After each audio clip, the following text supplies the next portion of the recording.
One of the basic skills of a world leader is being discreet about sensitive matters. And then there's you-know-who. Take a look. We had one man who was very ill. It looked like he wasn't going to make it. I don't know. I won't mention his name. Should I? Do other people know his name? Do you want to mention it? He'll be proud. Go ahead. Tell him the story. Okay. Well, thank you, Mr. President. Congressman Neil Dunn of Florida had some real health challenges, and it was very serious, and had a pretty grim diagnosis. And I mentioned it to the president, and I said, Congressman Dunn is a real champion and a patriot because he's still coming to work. And if others got this diagnosis, they would be apt to go home and retire. And what was the diagnosis? It was, I think it was a terminal diagnosis. He would be dead by June. Okay, that wasn't public, but yeah, okay, that's it was grim. That's what I was going to say. I don't think with a heart problem, by the way. This was a heart problem. It's callous. It's cruel. It's careless. Callous, cruel, and careless. Reckless. And so unnecessary. So unnecessary. It has nothing to do with policy. Has nothing to do with anything other than Blurting I guess out. Trump He's a blurter. wanting credit. Yeah. But what I find so disheartening about this, again, set all the policy matters aside. This is a human being with a family who's grappling with, I'm a cancer survivor. Fortunately, my diagnosis wasn't terminal, obviously, but when you're grappling with that kind of weight in your family, to be put up on a public stage in that way by the President of the United States, it is so cruel and careless. It just doesn't make sense. It's just so reckless, you know? I mean, maybe he's a blurter.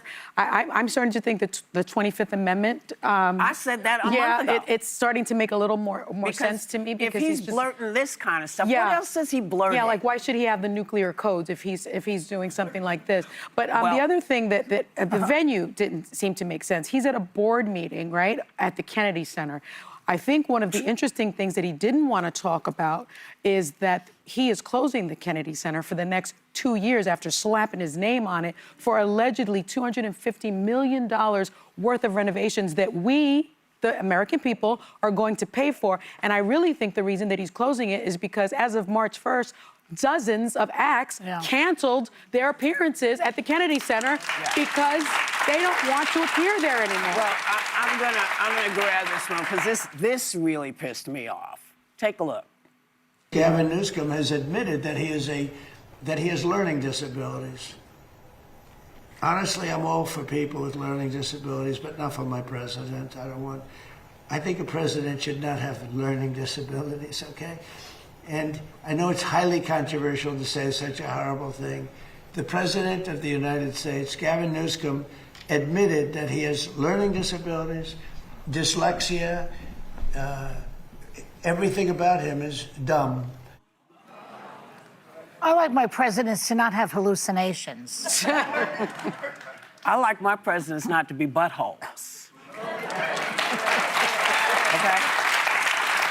And as a person with dyslexia, you know, dumb is not a good word to describe people who are trying to figure out something. Our learning disabilities are not meant for you and as to use as cannon fodder. We're not dumb, we learn differently. Correct. Now, you...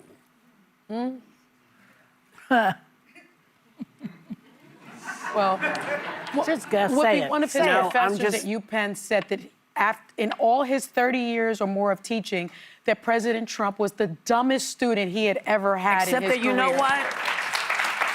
You know what? I didn't say that. I understand that. But words like stupid and dumb have no place. Because you know what they do? They stick to you. When somebody calls you dumb or stupid, it sticks to you for life. So you should watch your mouth, sir. Well, and to the point, we all should watch our mouths, because one of the things I worry about politics is so toxic. Social media is toxic. I mean, people are calling each other stupid and dumb on social media all the time, critiquing each other in the most cruel terms possible. And honestly, I think the only way that changes is if individuals, such as us at this table and all of our wonderful audience here, just say, you know what? I'm not going to treat people that way. I'm going to be respectful. I'm going to have a little humility about myself, a little empathy about others. I'm going to listen before I attack, The president and maybe is I'll supposed learn. to set the tempo.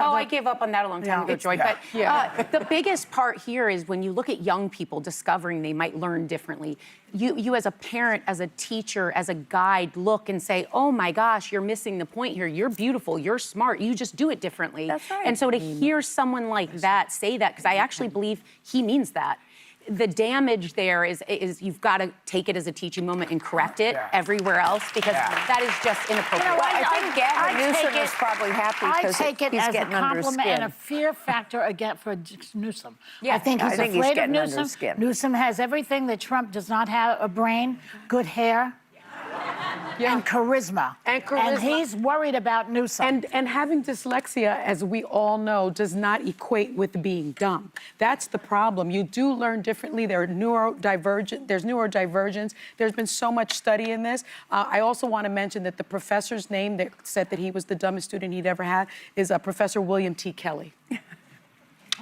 Okay, well, it doesn't change the fact that I need you to change the way you describe it. You can continue to be your natural self, sir. But when it comes to learning and young people and old people, we don't want to hear that out of your mouth. Not your mouth.